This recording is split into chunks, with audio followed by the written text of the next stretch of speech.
युवराज विरोचन और ऋषिपुत्र सुधन्वा के बीच मैं स्वयं को उस नौका की भांति पा रही हूँ जो बीच मझधार में है और नदी के दोनों तट उसे अपनी ओर आने का संकेत कर रहे हैं।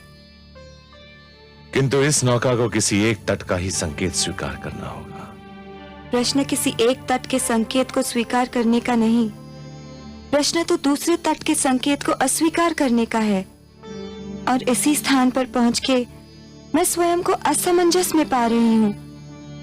हे कुलगुरु, यदि आपसे कहा जाए कि सूर्य और चंद्रमा में से एक को स्वीकार और दूसरे को अस्वीकार कर दें, तो आपका क्या उत्तर होगा?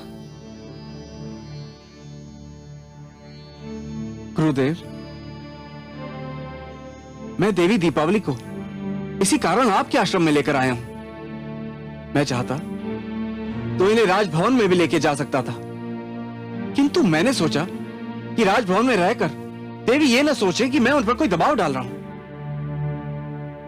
ऋषि की पुत्री ऋषि शुक्राचार्य के आश्रम में स्वयं को अधिक स्वच्छंद और स्वतंत्र समझेंगे। अवश्य शिष्य। ऋषि पुत्री दीपावली, मेरे इस आश्रम में तुम्हारा हार्दिक स्वागत है। तुम यही समझो कि तुम अपने पिता श्री ऋषि वत्स के आश्रम में ही हो। धन्यवाद कुलगुरु।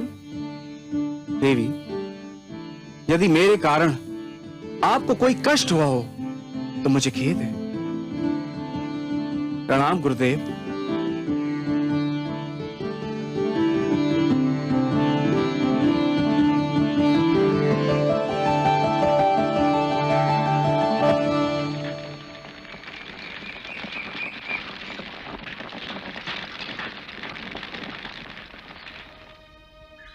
मुझे खेद है पुत्र, मुझे अत्यंत खेद है कि महाराज प्रहलाद जैसे न्यायप्रिय राजा और महान विष्णु भक्त का पुत्र अपने पिता के मार्ग से विचलित हो गया। यह दुख की ही नहीं, लज्जा की भी बात है। एक युवराज ने अपने अधिकारों का दुरुपयोग करके एक ऋषि पुत्र का अपमान किया है। एक बार मैंने भी सोचा कि उसके राजबल का उत्तर उसे अपने तपोबल से उसे उसी स्थान पर दे दूं। किंतु पिताश्री, मैंने संयम से कार्य लिया। संयम और धैर्य ही ऋषिगण की विशेषता है पुत्र। शक्ति और अधिकारों में राजभवन से कम न होते हुए भी ऋषि आश्रम का गौरव इसी में है कि यहां सत्ता और लालसा का राज नहीं होता। परंतु यह न समझ लेना कि मैं इस अपमान को सह जाऊंगा, क्योंकि मात्र मेरे पुत्र की बात होती तो मैं मौन धारण कर लेता। परंतु बात इससे आगे बढ़ चुकी है। बात यहां पहुंची है कि क्या राजभवन इतनी सरलता से ऋषि आश्रम को ललकार सकता है, उसकी अवहेलना कर सकता है? बताओ। विरोचन दीपावली को लेकर कहां गया है पुत्र? जाते समय उसने कहा था कि ऋषि वत्स की पुत्री दीपावली को दैत्य गुरु शुक्राचार्य के आश्रम में रखेगा। इसका अर्थ यह हुआ पुत्र, यह विश्वासपूर्वक नहीं कहा जा सकता कि महाराज प्रहलाद को इस घटना की सूचना है भी या नहीं। परंतु इससे कोई अंतर नहीं पड़ता। एक राजा को अपने राज्य में होने वाली हर प्रिय और अप्रिय घटना की जानकारी होना अनिवार्य है। मैं सप्त ऋषियों की एक सभा बुलाऊंगा और महाराज प्रहलाद को उसमें उपस्थित होना होगा और अपने पुत्र के दुष्कर्म के लिए उत्तर देना होगा। पुत्र सुधन्वा, तनिक भी चिंता न करो। वत्सपुत्री दीपावली मात्र तुम्हें प्राप्त होगी, मात्र तुम्हें।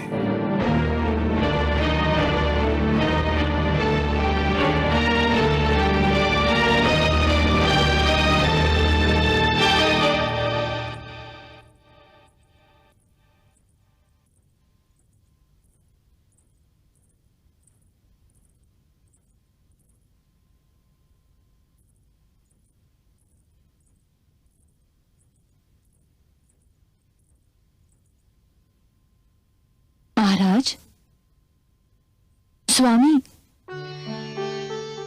क्या हुआ महारानी? क्षमा करें महाराज, मैंने आपको गहरी नींद से उठाया। पर महाराज, बात ही कुछ ऐसी है। क्या बात है? महाराज, एक तपस्वी पधारे हैं और वे आपसे इसी समय मिलने का हठ कर रहे हैं।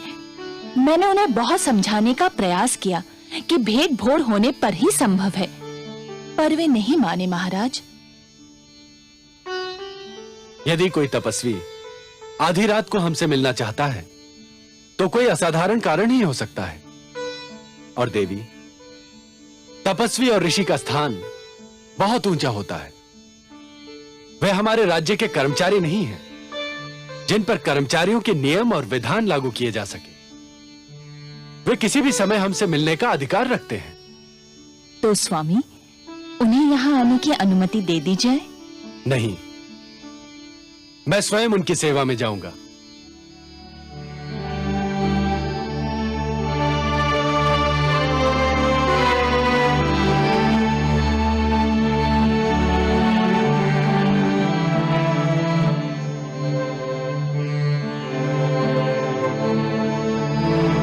प्रणाम। हे ऋषिदेव, प्रहलाद के राजभवन में आपका स्वागत है। यशस्वी भव। आधी रात में आने का कारण मैं इसलिए नहीं पूछ रहा हूं कि मुझे आपके आने से कोई कष्ट हुआ है। केवल इसलिए पूछ रहा हूं कि आपको स्वयं यहां आने में कष्ट हुआ होगा। मुझे सप्तऋषि गण ने आप तक एक संदेश पहुंचाने का आदेश दिया है। क्या आज्ञा है सप्तर्षि गण की? वो चाहते हैं कि कल प्रातः धर्म क्षेत्र में आयोजित उनकी सभा में आप उपस्थित हों। मेरा सौभाग्य। पर कोई विशेष समस्या है? वे आपसे कुछ प्रश्न पूछना चाहते हैं। ऋषिदेव, ये मत समझिएगा कि मैं अपने अधिकारों का प्रदर्शन कर रहा हूं, किंतु यदि आप ये बता सकें कि सप्तर्षि किस विषय में प्रश्न पूछना चाहते हैं तो मुझे प्रसन्नता होगी। महाराज, मुझे जितना ज्ञात था और जो बताने का आदेश दिया गया था वह सब मैं कह चुका हूं। इसके आगे स्वयं मुझे कुछ ज्ञात नहीं। सप्तर्षि गण से मेरा प्रणाम कहकर यह कह दीजिएगा कि उनकी आज्ञा का पालन होगा। मैं उनकी सभा में अवश्य उपस्थित रहूंगा। धन्यवाद महाराज। यशस्वी भव।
यशस्वी भव।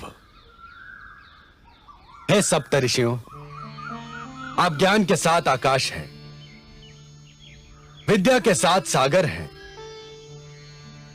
हर वो व्यक्ति आपकी महानता को पहचानता और मानता है जो ज्ञान और विद्या के शब्दों से परिचित है। अपने तुच्छ सेवक प्रहलाद का प्रणाम स्वीकार करें। स्थान ग्रहण करें राजन।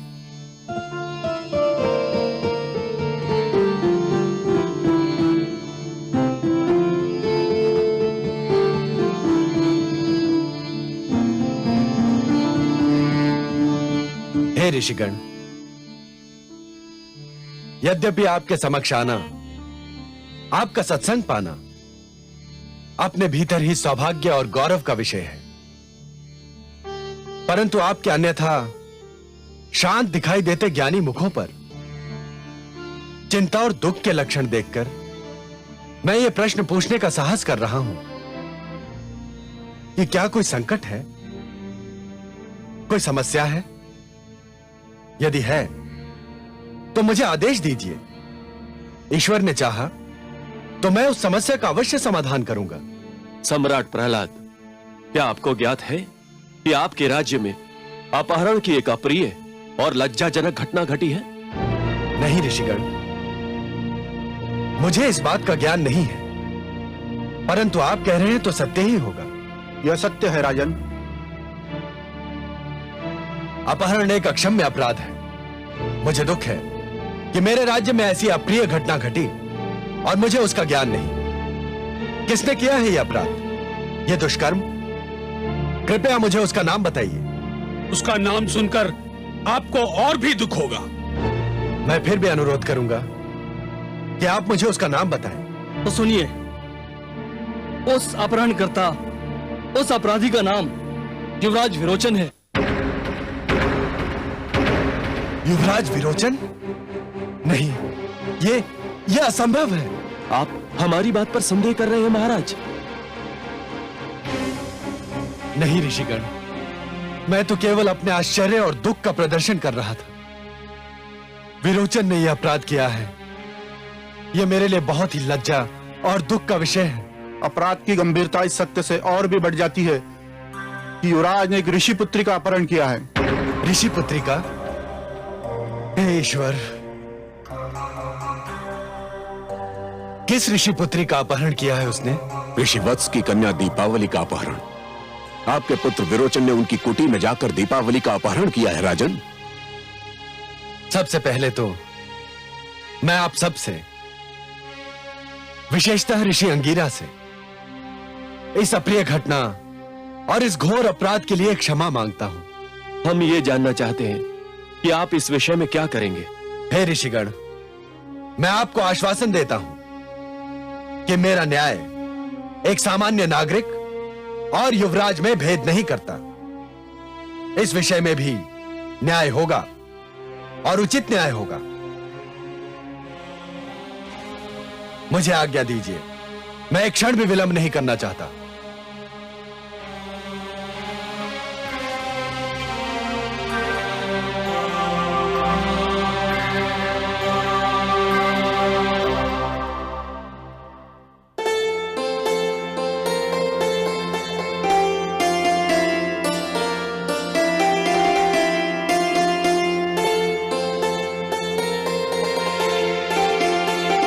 पुत्री,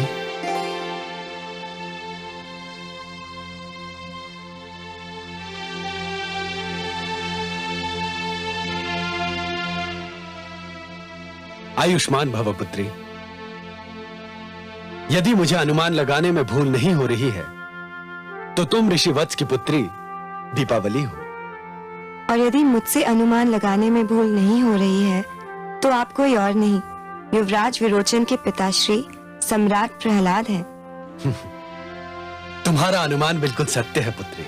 प्रणाम सम्राट। मेरे नेत्र सौभाग्यशाली हैं कि उन्हें महान विष्णु भक्त सम्राट प्रहलाद के साक्षात दर्शन प्राप्त हुए। परंतु इस समय आने का कष्ट क्या है, तो लक्ष्य केवल मुझे दर्शन देना तो नहीं हो सकता। तुम्हारा यह अनुमान भी सत्य है पुत्री। मैं तुम्हें यहां से ले जाने आया हूं, तुम्हें मेरे साथ चलना होगा। जो आज्ञा सम्राट। चलो पुत्री। रुक जा पुत्री।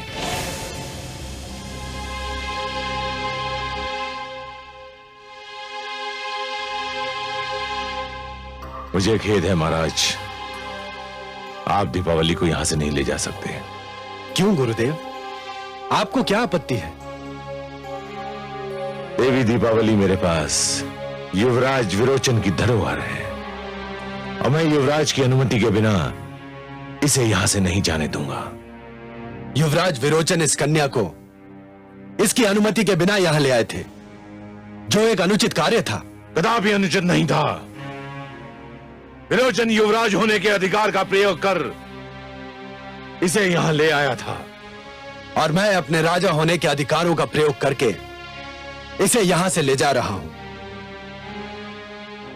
और यदि मैं इसे यहां से ना ले जाने दूं तो मैं अपने शिष्य धर्म से मुंह मोड़ने पर विवश हो जाऊंगा गुरुदेव।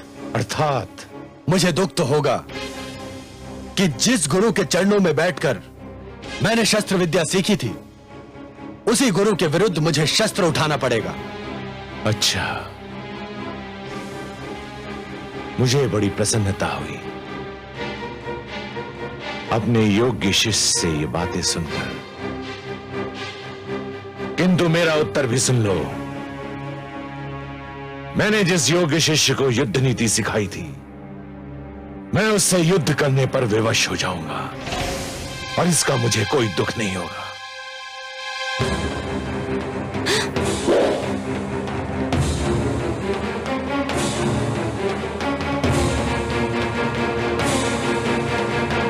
रुक जाइए गुरुदेव, रुक जाइए महाराज। यदि मेरे कारण मेरे पिता और गुरु को एक दूसरे के विरुद्ध शस्त्र उठाना पड़े तो ये मेरा अत्यंत दुर्भाग्य होगा। चलो पुत्री। पिताश्री, आप दीपावली को कहां ले जाना चाहते हैं? मैं दीपावली को तुमसे उस समय तक दूर रखना चाहता हूं जब तक वो स्वयं अपने भविष्य के विषय में कोई निर्णय न कर ले, और तब तक तुम मुझसे नहीं मिल सकते।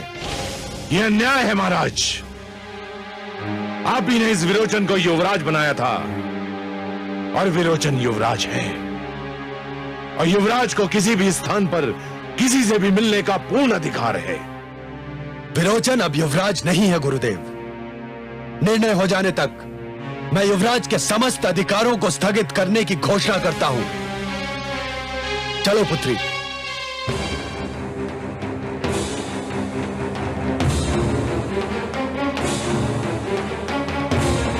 दीपावली,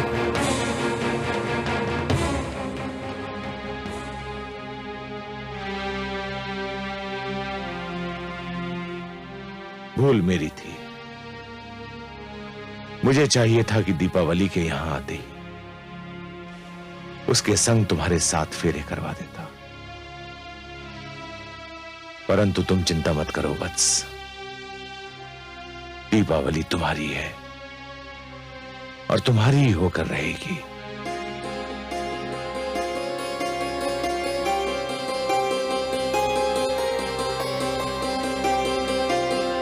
जीवन में यह समस्या किसी के भी समक्ष आ सकती है पुत्री, परंतु यह जिसकी समस्या हो उसी को सुलझानी भी पड़ती है।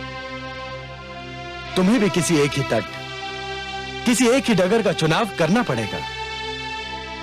जीवन यात्रा दो नौकाओं पर संभव नहीं। जानती हूँ महाराज। जानती हो तो फिर मेरे पुत्र विरोचन और ऋषि पुत्र सुधन्वा में से किसी एक को क्यों नहीं चुन लेती? युवराज विरोचन कल राजा बनेंगे, सारी धरती पर उनका राज होगा, और ऋषि पुत्र सुधन्वा भी कल महान ऋषि बनेंगे, आकाश पर उनका राज होगा। अब आप ही बताइए महाराज कि धरती और आकाश में मैं किसे चुन लूं और किसे ठुकरा दूं? परंतु यह तो असंभव है देवी कि इन दोनों में से किसी एक में कुछ कम कुछ अधिक ना हो। तुम सोचोगी तो इन दोनों में से किसी एक में कोई ऐसा दोष, कोई ऐसा गुण तुम्हें अवश्य मिल जाएगा जो दूसरे में ना हो। मैं सोच सोच कर हार गई हूँ, परंतु विश्वास कीजिए मैंने दोनों में से किसी में भी कुछ कम या कुछ अधिक नहीं पाया। मैं तो चकरा कर रह गई हूँ महाराज। मैं बताता हूँ तुमको देवी, विरोचन में एक दोष है। क्या? वो तुम्हें तुम्हारी सहमति के बिना तुम्हारे आश्रम से ले आया। उसे इसका अधिकार नहीं था। उसके इस अनुचित कार्य से तुम्हारी दृष्टि में उसकी महत्ता कुछ कम नहीं हुई। यह सत्य है महाराज कि जब उन्होंने मेरी कुटिया में आकर मुझे साथ चलने को कहा तो एक पल के लिए मुझे धक्का लगा, मैं भयभीत भी हो गई। परंतु जब उन्होंने मुझे पूरे आदर सम्मान के साथ गुरु शुक्राचार्य के आश्रम में रखा और उस आश्रम में भी मुझे उतना ही आदर सत्कार मिला, तो मैं जान गई कि युवराज केवल युवराज ही नहीं पर एक चरित्रवान व्यक्ति हैं। लालसा और वासना जिनके पास भटक भी नहीं सकती। मैं उनके चरित्र से प्रभावित हूँ महाराज। तो फिर सुधनवा को भूल जाओ। यह भी तो संभव नहीं है महाराज। उनकी परछाइयां भी मेरे मन आंगन का पीछा नहीं छोड़ती। ये तो बड़ी जटिल समस्या है देवी, परंतु इतना जान लो कि तुम्हारे अतिरिक्त किसी के पास इसका समाधान नहीं। मुझे नहीं लगता कि इसे सुलझाने में कोई भी तुम्हारी सहायता कर सकता है, और यदि कर सकता है तो मुझे बताओ, मैं स्वयं उसका प्रबंध करूंगा। मेरी सहायता केवल मेरे पिताश्री कर सकते हैं महाराज। वो कैसे कर सकते हैं तुम्हारी सहायता? वे ज्ञानी हैं, महापुरुष हैं, ऋषि हैं। मैं उनके समक्ष अपनी समस्या रखूंगी और फिर वे जिसका भी हाथ थामने का परामर्श देंगे, मैं आंखें बंद करके उसे स्वीकार कर लूंगी, क्योंकि मैं जानती हूँ कि वे जो भी निर्णय करेंगे उसी में मेरा भला होगा।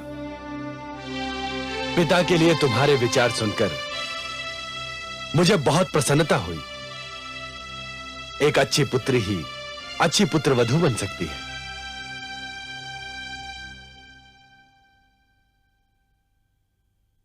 सम्राट की जय हो। ऋषिवर वत्स पधारे हैं, आपसे भेंट करना चाहते हैं।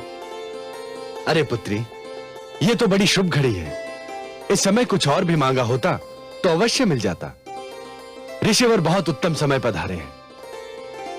उन्हें पूरे आदर और सम्मान सहित यहां ले आओ।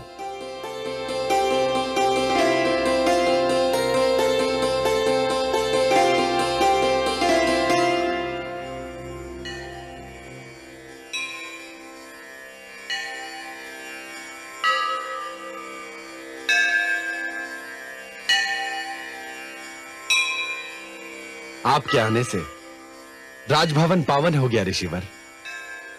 अपने सेवक प्रहलाद का सादर प्रणाम स्वीकार करें। यशस्वी भव सम्राट। आपकी पुत्री आपके लिए बहुत व्याकुल हो रही थी ऋषिवर। मैं जानता हूं महाराज, और ये क्यों प्रतीक्षा कर रही थी वो भी जानता हूं। मैं सारी कहानी जान चुका हूं। कितना सुंदर होगा ऋषिवर यदि अपने चरम बिंदु पर पहुंची इस कहानी का परिणाम आप बताएं। मैं? हाँ ऋषिवर, जब आपने कहानी सुन ही ली है तो किसी निष्कर्ष पर भी अवश्य पहुंच गए होंगे। हाँ, निष्कर्ष पर तो पहुंच ही गया हूं महाराज। धन्य है।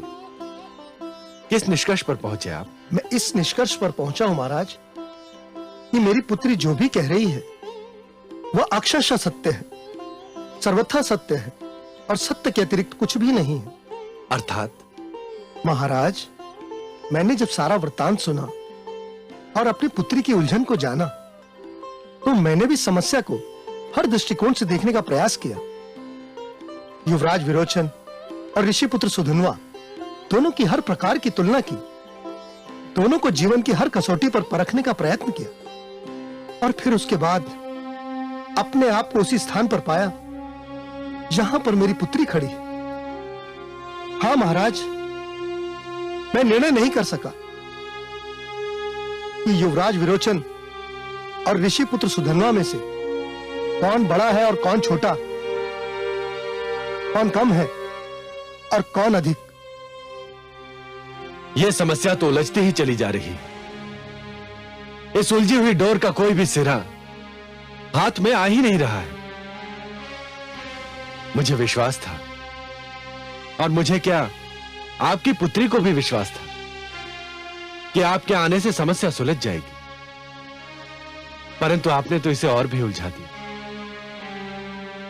क्या दीपावली का जीवन बिना माझी के उस नौका के भांति है जो बीच धारा में अटकी रहेगी? मैं स्वयं भी यही सोच सोचकर अधीर हो रहा हूं महाराज। परंतु करना क्या चाहिए? इसका उपाय क्या है? मुझे तो कोई उपाय नहीं सूझता। मैंने एक उपाय सोचा है महाराज। क्या? यदि यह आपकी पुत्री होती तो? मेरी पुत्री? क्या कहना चाहते हैं आप? मैं ये कह रहा हूं महाराज कि आप सम्राट हैं, जीवन की बहुत सी विषमताओं के विषय में आपका ज्ञान अधिक है। आप स्वयं दीपावली को अपनी पुत्री मानकर इसका कन्यादान कर दें।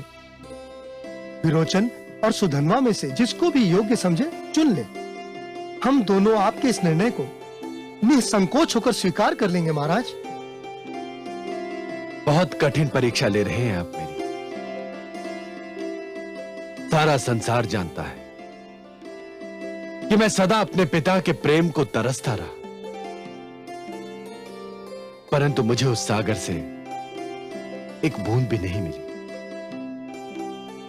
इसी कारण मैं अपनी संतान पर अपने मन का प्यार बरसा देना चाहता हूं, अपने पिताश्री के अंश का प्यार भी।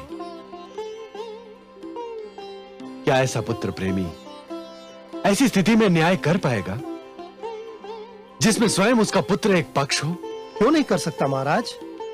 सारा संसार यह भी तो जानता है कि पुत्र से प्रेम करने वाले सम्राट प्रहलाद न्याय से भी उतना ही प्रेम करते हैं। और सुधनवा जो दूसरा पक्ष है, क्या वो भी मान लेगा?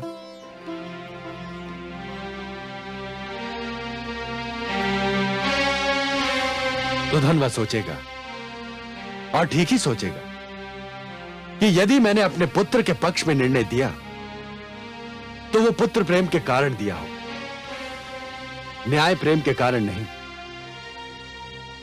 यदि मुझे समस्या को सुलझाना है तो सुधनवा के सहयोग के बिना संभव नहीं।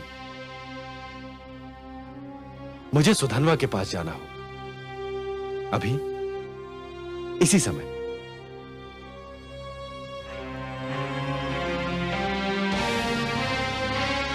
सब शुभ होगा पुत्री, सब शुभ होगा। देखा कमल नयन, वही हुआ जिसका मुझे भय था। दैत्य गुरु शुक्राचार्य की दी हुई शिक्षा अपना रंग दिखा रही है। परंतु आपको भय क्यों लग रहा है महादेवी? मुझे भय इसलिए लग रहा है कि ऋषि अंगिरा ने ये निर्णय लेने का भार पुत्र प्रहलाद पर डाल दिया है कि सुधनवा और पौत्र में अधिक श्रेष्ठ कौन है। अपने अपने क्षेत्र में दोनों ही श्रेष्ठ हैं। एक महान तेजस्वी ऋषि है तो दूसरा उतना ही महान योद्धा है। पुत्र प्रहलाद इतना कठिन निर्णय कैसे ले पाएगा? हाँ महादेवी, निस्संदेह ये निर्णय बहुत कठिन होगा, परंतु ये एक अवसर भी तो है पुत्र प्रहलाद के लिए ये जानने का कि पिता प्रहलाद और राजा प्रहलाद दो भिन्न भिन्न व्यक्तित्व हैं।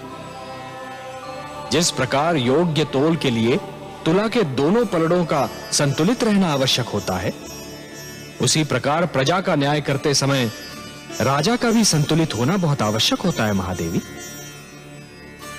सिंहासन पर बैठने के उपरांत एक राजा को यह जान लेना चाहिए महादेवी कि अपने परिवार और अपनी प्रजा के साथ उसका संबंध एक समान है। वो ना तो किसी का पिता है, ना किसी का पुत्र और ना ही किसी का भ्राता। यदि पुत्र प्रहलाद को इतिहास बनाना है महादेवी, तो उसे अपने निष्पक्ष न्याय का प्रमाण देना होगा। आप तो बस अपने पुत्र प्रहलाद के विवेक पर विश्वास कीजिए। देखा तुमने आश्रम और तपोवन का प्रभाव पुत्र।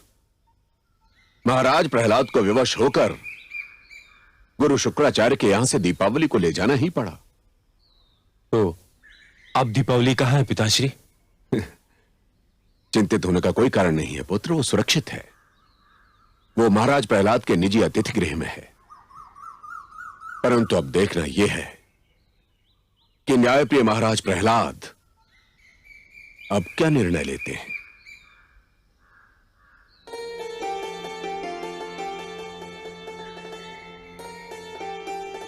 सेवक प्रहलाद आपको कोटि कोटि प्रणाम करता है। तेजस्वी भाव।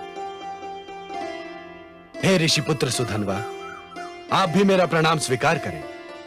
यशस्वी भव। आपको यह सूचना तो मिल ही गई होगी कि देवी दीपावली अब कुलगुरु शुक्राचार्य के आश्रम में नहीं, पिता के संरक्षण में है। मैं आपसे विशेषतः सुधनवा से एक अनुमति लेने आया हूं। अनुमति? मुझसे किस बात की अनुमति चाहिए आपको राजन? ऋषि वत्स ने अपनी पुत्री का भविष्य मेरे हाथों में सौंप दिया है। मैं कुछ समझा नहीं राजन। उन्होंने मुझे आदेश दिया है कि उनकी पुत्री दीपावली के भविष्य का निर्णय मैं करूं। दीपावली जिस असमंजस में फंस गई है, उसे उस असमंजस से बाहर मैं निकालूं। उसके पति के रूप में विरोचन और सुधन्वा में से किसी एक को मैं चुनूं। अर्थात आप अपना निर्णय सुनाने आए हैं राजन? नहीं ऋषिवर, इस विचित्र समस्या के दो पक्ष हैं। एक मेरा पुत्र युवराज विरोचन और दूसरा आपका पुत्र सुधन्वा। न्यायाधीश बनने के लिए मुझे अपने पुत्र की अनुमति की आवश्यकता नहीं है, क्योंकि वो मेरा आज्ञाकारी पुत्र है। ऋषिवर, मुझे आवश्यकता है आपके पुत्र सुधन्वा की अनुमति की, क्योंकि वो दूसरा पक्ष है। उसकी अनुमति के बिना मैं न्यायाधीश का दायित्व स्वीकार नहीं कर सकता। महाराज, जिस समस्या में एक पक्ष आपका पुत्र है, क्या आप समझते हैं ऐसी स्थिति में आप निष्पक्ष न्याय कर पाएंगे? यह तो विश्वास है कि न्याय कर पाऊंगा, यह विश्वास नहीं कि उसे दोनों पक्ष न्याय मान ही लें। दीपावली एक है, उसके प्रेमी दो हैं। दीपावली को बांटा नहीं जा सकता, उसे विभाजित नहीं किया जा सकता। वह किसी एक को ही मिलेगी, और जिसे न मिली वो मेरे न्याय को न्याय ही मान ले, इस पर मुझे संदेह है। ऋषिपुत्र सुधन्वा, क्या आपको मेरा न्यायाधीश बनना स्वीकार है?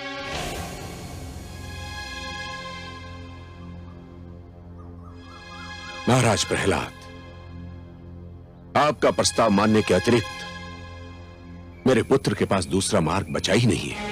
नहीं ऋषिवर, यदि सुधन्वा नहीं चाहेगा तो मैं कभी बीच में नहीं आऊंगा। किसी और को यह कार्य सौंपने का प्रयास करूंगा।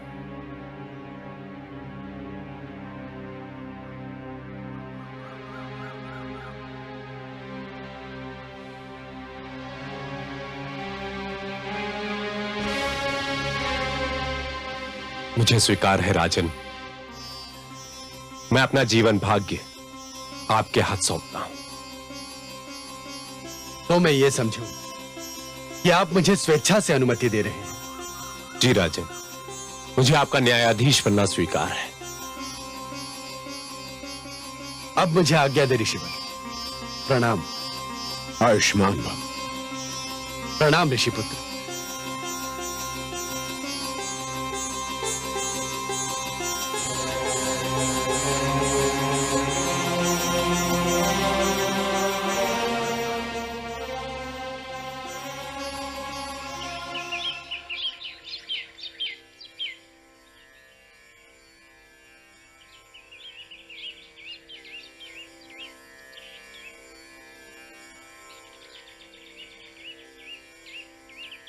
प्रणाम गुरुदेव।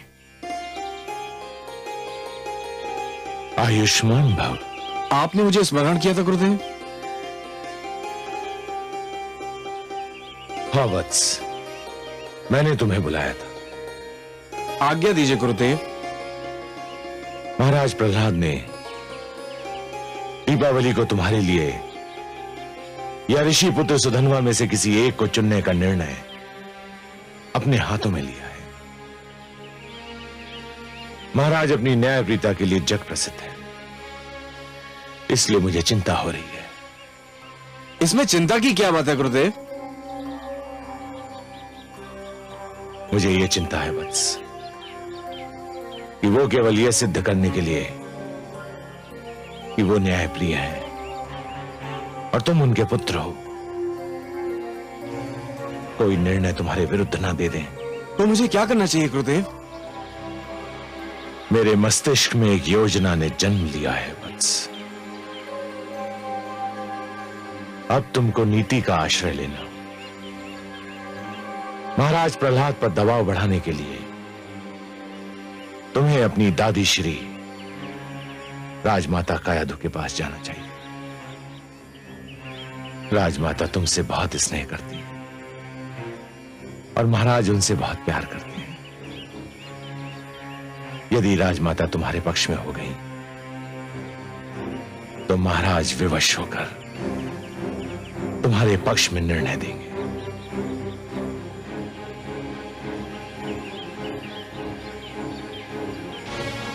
जो आज्ञा गुरुदेव।